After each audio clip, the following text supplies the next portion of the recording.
সকলকে জয় যিশু।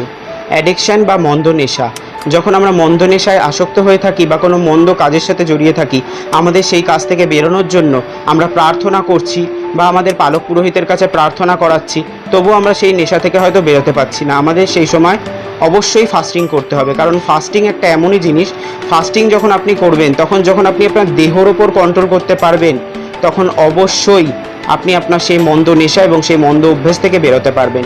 সেটা আপনার মন্দ নেশাই হোক বা যে কোনো মন্দ অভ্যেস, সেটা যা কিছুই হোক না কেন, ঈশ্বর আপনাকে ঠিক সেই প্রার্থনার উত্তর দেবেন। আর প্রার্থনা তো আমাদের অবশ্যই করার প্রয়োজন রয়েছে, কারণ প্রার্থনা ফাস্টিংয়ের সহিত করলে সেই প্রার্থনার শক্তি আরও বেড়ে যায়। তাই আমরা যেন আমাদের সেই মন্দ অভ্যেস থেকে বেরোনোর জন্য, বা যে কোনো আমাদের পরিবারের হোক, আমাদের প্রিয়জনের হোক, বা অনেক বোনেরা রয়েছে তাদের হাজব্যান্ডের মন্দ নেশা মন্দ অভ্যেস রয়েছে, সেই সকল থেকে বেরোনোর জন্য প্রার্থনার সহিত অবশ্যই ফাস্টিংয়ের প্রয়োজন। ঈশ্বর তার বাক্য দ্বারা আশীর্বাদ।